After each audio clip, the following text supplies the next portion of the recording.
Hey guys, Adam with True Metal Supply. I'm here with Malin Miller of Ironwood Shelters, and today we're going to look at a really cool new product. The Ironwood Shelter is a compact, high quality, easy to assemble structure that can be used in the agricultural world, in outdoor storage, and a lot of other versatile applications. So start by telling me a little bit about packaging and what a customer should expect when the materials arrive at their site. Yeah, so for packaging, you should see the kit arrive on an 8x10 pallet that is designed to lift off of the truck with just about any forklift. So if you have short forks, it'll cantilever and it'll come right off of there. So we have it wrapped with a high quality shrink wrap, and when you get in there, you'll see the powder coated panels all stacked with padding in between them. So this is the steel kit. If you look over there behind it, we have the wood kit, which is the 1.5-inch kicker boards that go into the panels on installation, and then you have the 4x6 bottom runners that will also be in the wood kit as well. And then we'll have the metal kit with that wrapped nicely as well. So we're going to use the word panels for a couple different applications. We're talking about the panels here, we're talking about the actual frame of the structure, correct? Yes. We have metal panels that we'll talk about later on in the application of the product, but let's bust into this thing and get started. Let's do it.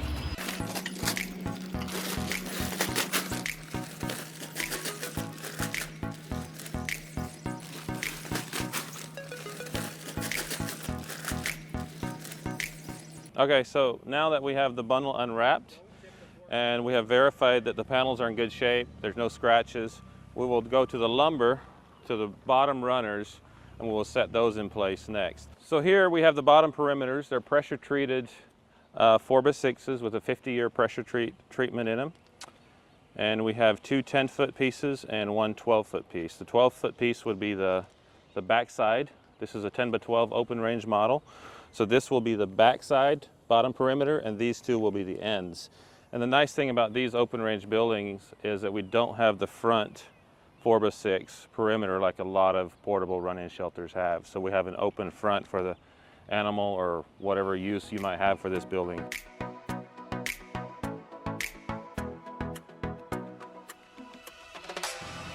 So now we will put in a 6-inch timber lock screw that was provided with the kit. This screw makes it easy to adjust later or to move the perimeter as needed. So you're just putting one screw in to give you the flexibility to still pivot those boards if you need to. Okay, yeah. And then we actually have a corner bracket that sets on the outside of that then.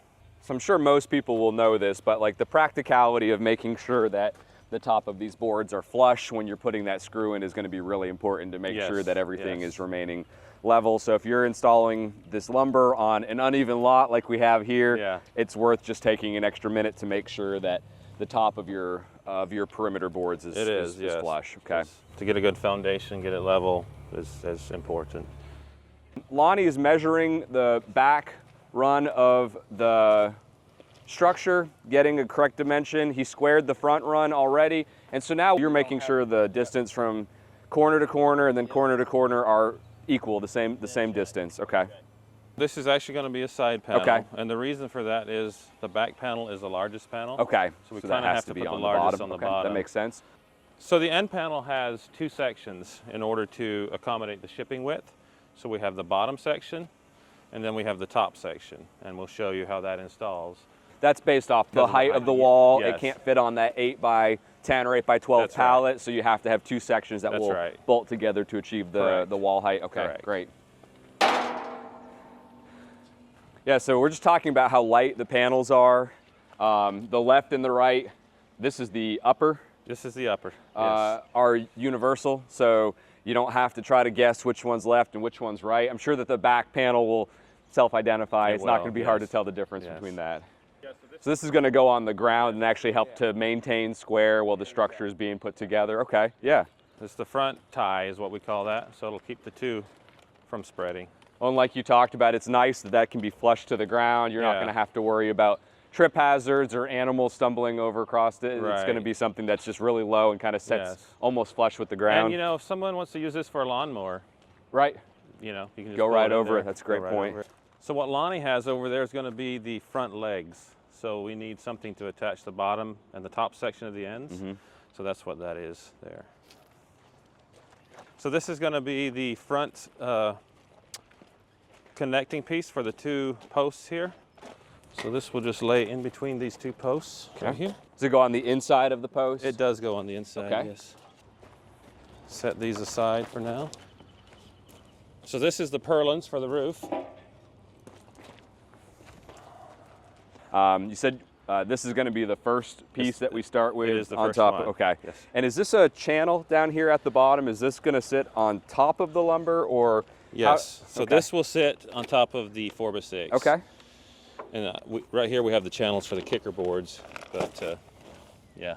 So that's really nice. That takes the guesswork out of it. I mean, it'll sit plumb right onto the board. The lumber is designed, or the piece is designed to accommodate the lumber there. Okay. It'll just sit right in there. Great. And is there a front and back on this? Is there? This one is also universal. Universal. Yes. Great. So you can flip it any way you would like. Okay. If the bottom perimeter 4x6 has been cut a little short or a little long, we can take that temporary screw out and just adjust the end piece the way Lonnie's doing over there. And that'll get us our true dimensions to the panel. So just a small tweak to make sure you've got clearance on the inside of the building, where that kind of that cradle on that piece can just sit right on top of the post. Exactly.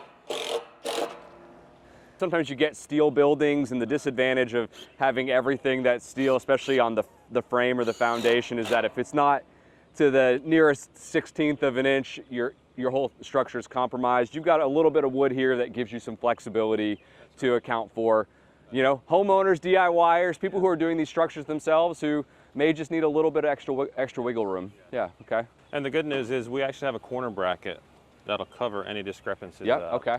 So we would recommend just putting a few screws in for now. Okay. And this is a 3-inch timber screw that will be provided in the kit. When you guys are sending these kits out, hardware, brackets, metal panels, I mean, this is really a turnkey kit. Is there anything that a homeowner may need to consider themselves, or a contractor may need to consider themselves outside of just the tools to put it together? There really isn't. There really isn't. Everything is included. So the screws, like you mentioned, the metal, the wood. I mean, you basically need your tools, and really it's very few tools too. Mm-hmm. And once these initial screws are put in, I mean, do you still want to stabilize, or you think it will stay right just there? the weight of the panel is light enough that it can tolerate being up by itself?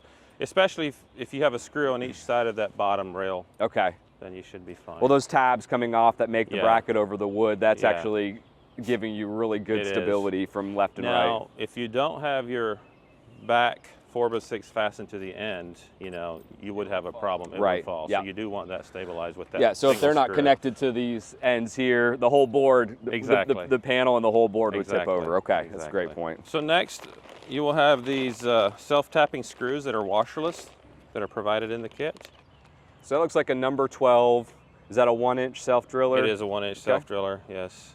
And is that a 1/4-inch head or a 5/16 This is going to be a 5/16 head. Perfect. So he will run that screw into this bottom piece of the end panel into the back panel.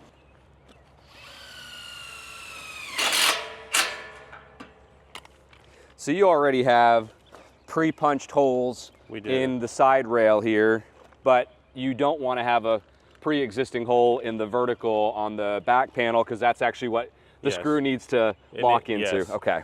Yes, so each screw has a 600-pound pull-out strength in this gauge of metal.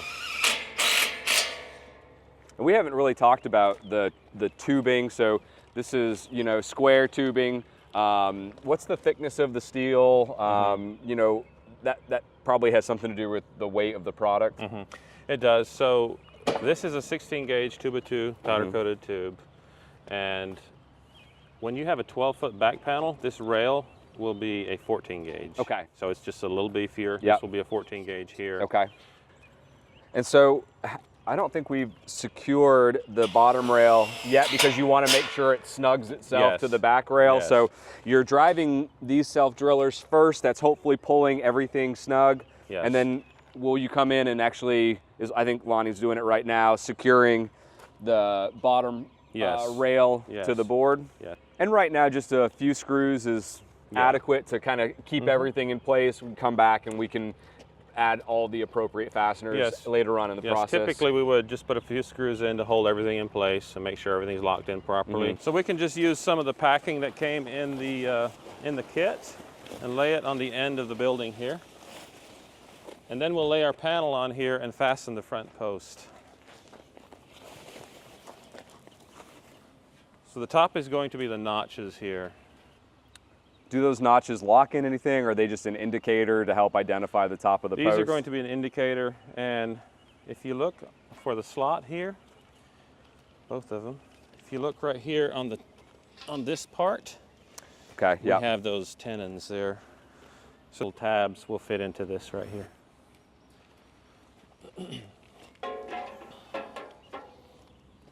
I mean, really, those non-washered self-drillers are going to be used to put most of the internal assembly together. Obviously, we get to the roofing panels and we'll use the washered screws. So it's important to have a distinction between the screws that don't have washers and the screws that do have washers, especially if you have exterior panels that are black. You know, the frame of the building is always black, right? Yes, so you do not want to put any washerless screws on your roof. Sure. You will have leakage. So we see right here with the end panel and the front post how they fit. They're just made to fit right in here. And then we'll set this up and fasten the backside to the back panel.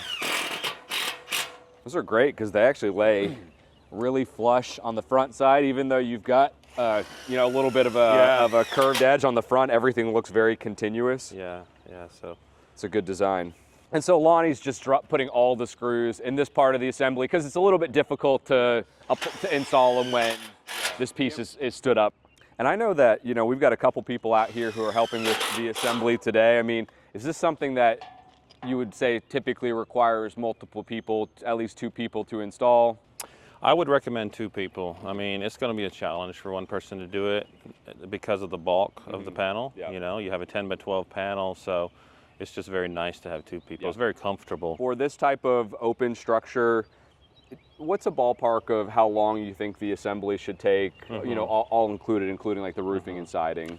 Yes, so I believe one day will take care of this. If you have a friend that can come over and help, you throw some steaks on the grill, you know, you guys just get together and one day should cover it. One Saturday or one weekend. You know? If you're really interested in this project or this product, but you don't feel quite comfortable doing it yourself, just reach out to us and we'll connect you with contractors who are familiar with this. Yeah, so for someone like that does it every day and they can come in and they can just put it together, I mean, 3 or 4 hours.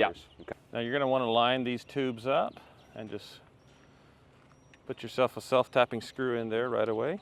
So we call this the top kicker rail. The top kicker. Because of the kicker boards that are on the inside. Gotcha. You're going to want to make sure that that is kind of, maybe that's your leveling point or your meeting point. Okay. So you got the purlins that are going to sit in these brackets up here, and then that last purlin on this assembly is going to be in a plane, like a single plane with the rest of the purlins that sit in these brackets. Okay. Correct. This is already pretty self-stabilizing. Once it's set up and you get a couple self-drillers in, obviously we can go back and we can get the rest of those in there, but you can continue on with the progress of getting the other panels up. And then when it comes back to putting the rest of the hardware in, you can divide and conquer with your partner who's setting this up. It's nice that you don't have to brace and bracket. Sometimes that's the thing we see with post frame buildings is there's a bit more bracing that goes in, especially when you're setting posts. And this is a very quick and easy install, and the fact that it kind of self-stabilizes with just a couple of pieces, even before you've got the corner brackets or anything in there, is really nice. It is, and you know, these are all squares. They're manufactured squares, so the only thing we have to square is the bottom perimeter. The rest just automatically squares itself up. That's great. So we're just going to kind of repeat with this second wall? Yes, it'll be the same process. Great. So again, we're identifying the top of the wall post by the notches. They're just going to butt up against this tubing support. And it doesn't matter if we have this side or the opposite side. They're both notched the same exact way, right? They're universal. Okay. Yes, yes. One thing I do want to point out is we have these holes right here. Yep.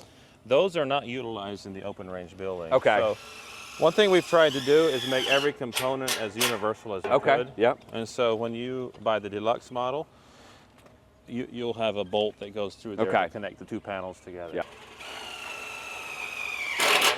So just like the right side, we'll place the left side in the same manner. I love how these are universal walls. It could be really confusing if you have, I have a hard time even setting up like a desk, you know, that has a left and a right side to it. It's just really, really easy to put up. This is the front stabilizing bar. Yep. So it'll go up into those tabs. And so we need to get on a platform to fasten this in. Yeah. They're just nice pockets, so they just slide in there and be there. And you've got 4 holes on each of the clips or each side of the purlin. We do. So the reason we have 4 screw holes is we can actually expand this shelter and we can keep going with another section. And so if that's the case, we'll want to splice our purlins right in the center. So we want 2 screws in each purlin. So in this case, we really just need 2 screws in there, 2 on each side.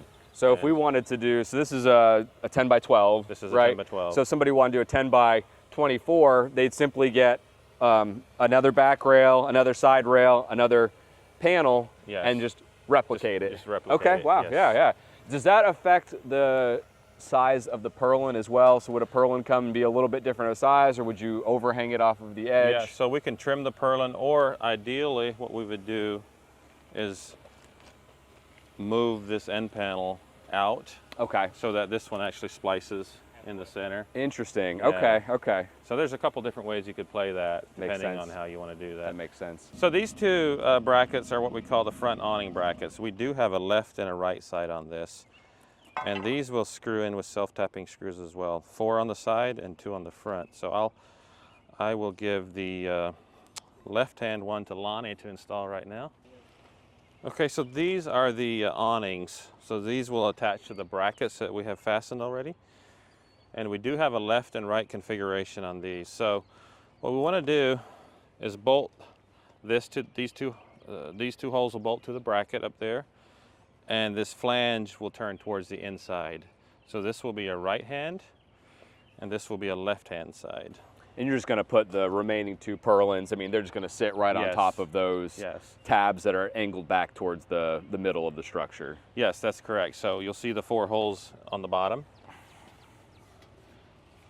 And you'll put your self-tapping screws through these holes into the purlins.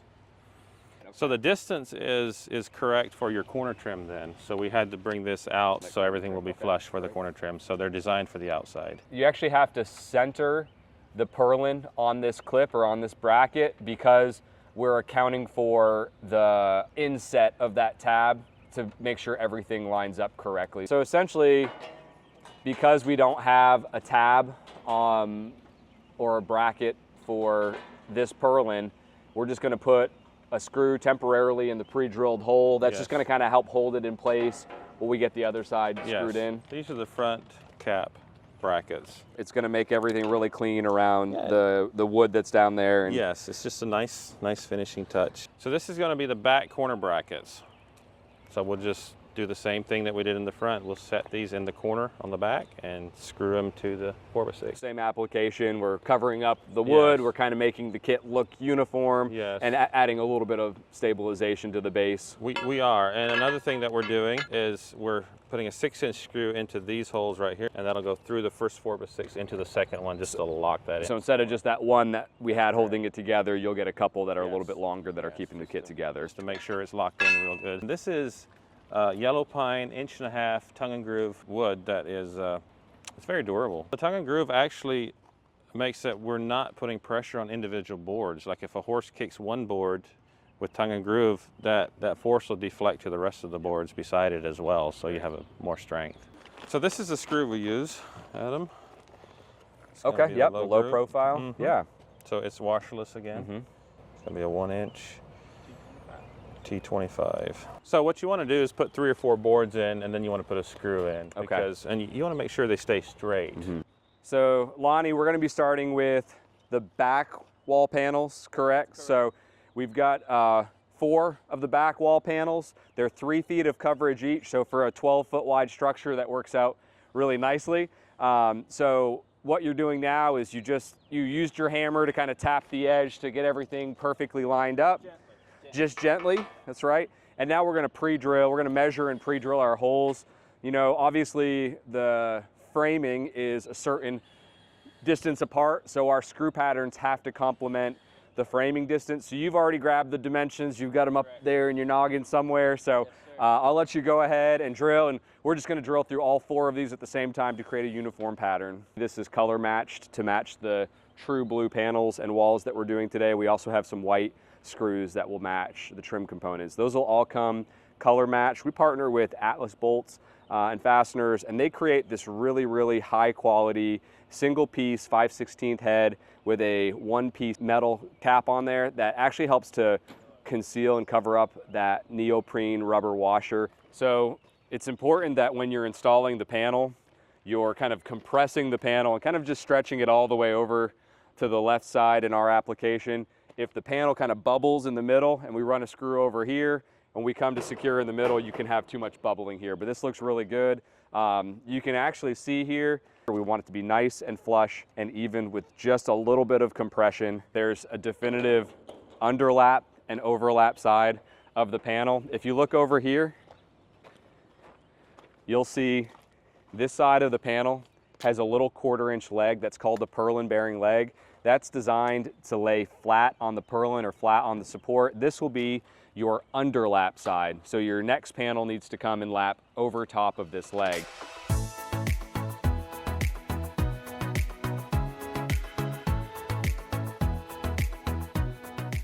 Of course, just like we've done with the rest of the kit, you want to go back and make sure that you're installing fasteners, especially on the exterior panels, wall panels and roof panels, because any hole in the panel that's not sealed with a washer is going to have the likelihood of leaking. So take a couple of minutes to go back, make sure that all of your pre-drilled holes are filled with the appropriate fastener. So this is actually a modified outside corner that's going to be used on the front side of the structure. It has a normal step on the right-hand side or the top side of this piece, but on the other side, it's just going to be flat, and that's going to actually go up against the corner of the structure. So the finished trim up here, the drip edge underneath the overhang, it's just a really nice way to finish up the top side of the back wall panels. To help kind of make things as simple as possible, we're also going to have this corner trim that's going to be used for the corner of the walls, but it's also going to be used for the rake section of the roof. What Lonnie's doing up here is he's kind of figuring out where we can notch this piece to get our rake to cover the front 3.5-foot section and simultaneously cover some of the back slope so that we're not having to cut and splice and notch too much. So he's going to be making a notch cut strategically on this piece, folding it down, and then we'll finish off the back run on the back of the roof rake section with a secondary piece that we have back here. He's basically mitered this outside corner.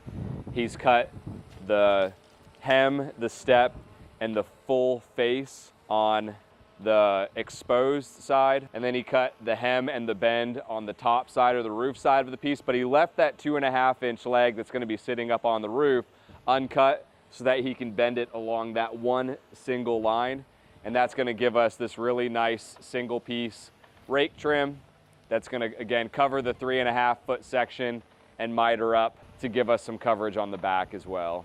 So this ridge cap is designed with a step down 4 inches from the peak. That's just going to give the profile good strength and rigidity, and that's going to allow you to have a nice fastening platform so that your screws will be held down on a flat part of this piece of trim. We've cut the step down sections of the ridge cap back just about 1 inch and gave ourselves a tab to fold down. So you've got a nice decorative closure on the end of that ridge cap. It's just a nice way to make it look a little more finished there where all the pieces come together.